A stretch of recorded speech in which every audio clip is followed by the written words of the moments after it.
So I'm going to record today's video from northern Michigan. So I'm a couple of days late after the Bowerman Mile. But yeah, it's a good opportunity. With today we have the Lausanne 3,000 meters coming up. So it's a good opportunity to recap the mile and then talk about this awesome race coming up in a few hours. By the time many of you see this, the race might have taken place. We'll see how my predictions unfold anyway.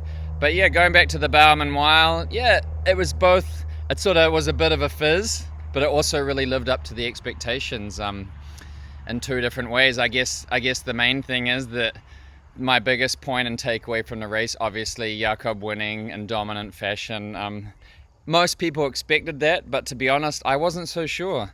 I went back and looked at some of the results after each of the Olympic Games, and to my recollection and all of the research that I was able to find, not one Olympic 1500 meter champion was able to come back the next Diamond League or Golden League race for as long as they've existed. Anyway, since 1992, I was looking at results after those Olympic 1500 meter finals, and not one champion came back and won the next big mile of 1500 meter race. There's probably a few different reasons for that.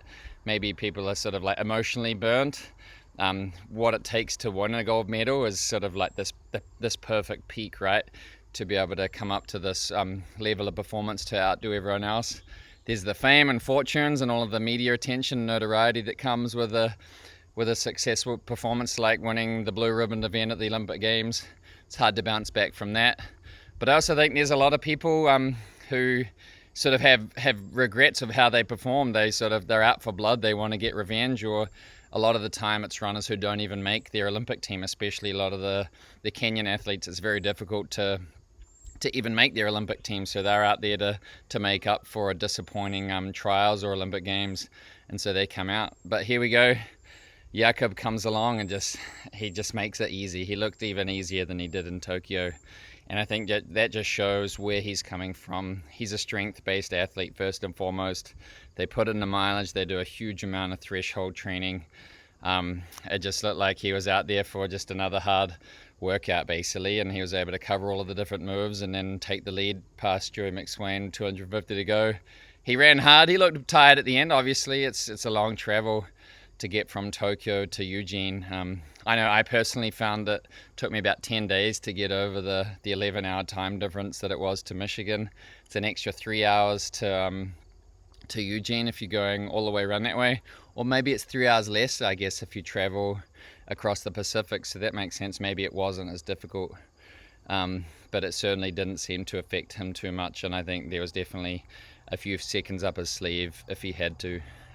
So yeah, fantastic running, Jakob. Congratulations. Definitely establishing yourself as a star in the US. You're going to become a big name here in running scenes, and hopefully the regular fans of sport will come to know you as well, not just track and field sort of aficionados. But maybe that's the part of the motivation of this channel, is to sort of amplify middle distance running, especially the 1500 meters and the mile, to get the justice that I think this event deserves. Sure, our sport is trying to be equitable and make all disciplines as big or as important as the others.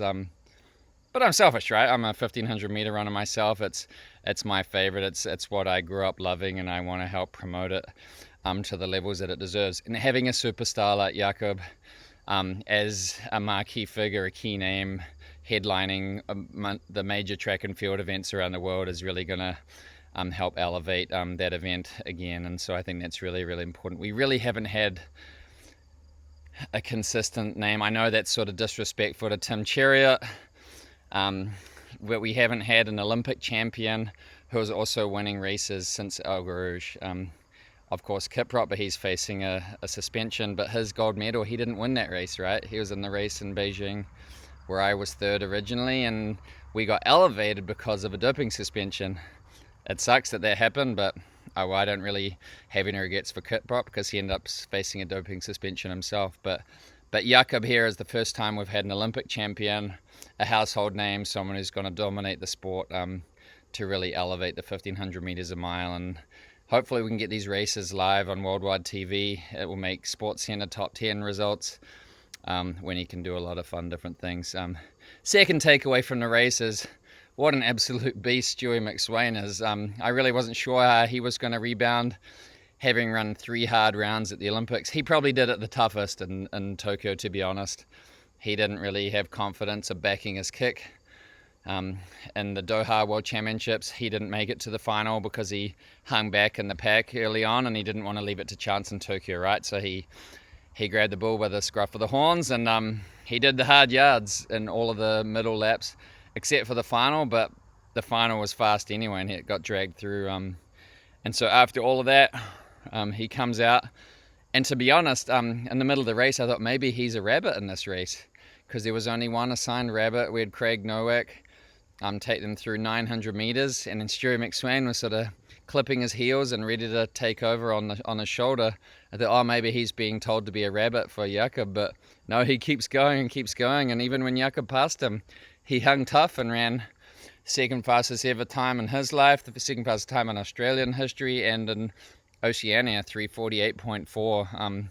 So really, really impressive run by Stewy, and big congrats to you, mate. Yeah, and then the rest of the field was left wanting.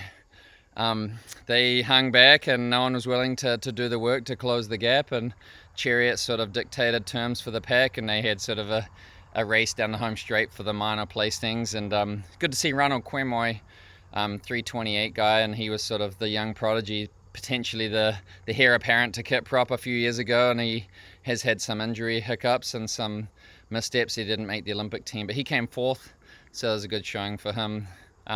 Probably the biggest disappointment for me in terms of the results was, yeah, I guess not having Chariot be able to keep up with Jakob, but I definitely think Kipsang, I thought he was going to do a much better performance. I actually had him down as my favourite to win the race. I thought he had underperformed in the final based on some tactical errors that he made in the first lap. But no, he was nowhere to be seen in that race, and so who knows, maybe that was travel, maybe he had already peaked at the Olympic Games.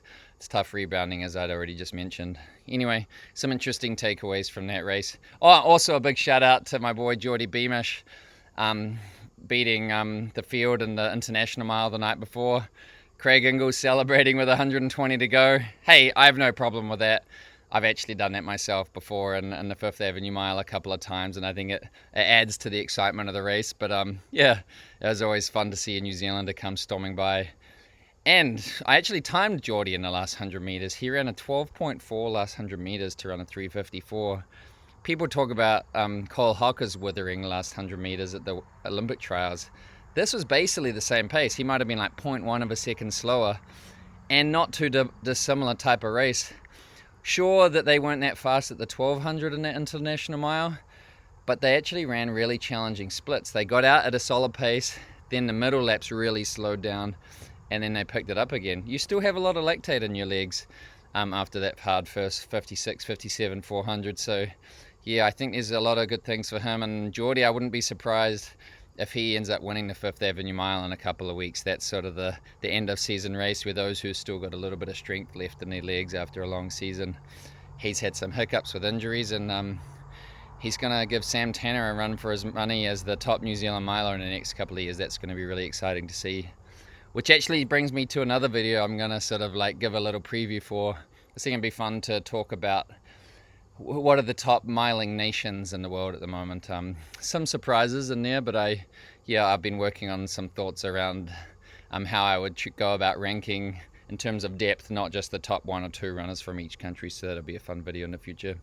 Anyway, a quick preview for the 3,000 meters this afternoon. I think it's going to be a great race. These distance runners do not like seeing a 1,500 meter runner beat them when they step up to distance. 3K is a distance event, so they claim that territory, right? So Chepta Guy, Barega, all these guys, they're not going to want Jakob to beat them. Mohammed, but he's going to be really tough. I think 3K is Jakob's sweet spot. I really do think that that's his event. Sure, last year at the I think it was in Brussels where they ran a really fast 3K. Kip Limo beat him 7:26 to 7:27. I wouldn't be surprised if those were the sorts of times that they were capable of in this race if it wasn't for the travel.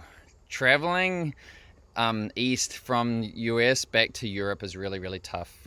I know I've always given myself at least 6 nights sleep to feel like I can at least have a chance at being back to best performance.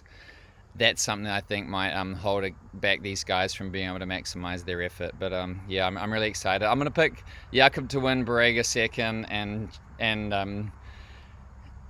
yeah, who am I going to go for third? A chapter guy will go for third. So put down your comments who you think the race is going to be, and maybe we can have a chat afterwards as well. Yeah, but it seems like this channel is sort of, there's been enough interest for me to keep going, so I really would appreciate if you guys have lasted this long in the video, then perhaps you're willing to subscribe to the channel. So thanks so much for your support, and I'll keep these videos going so long as there's interest. All right, take care.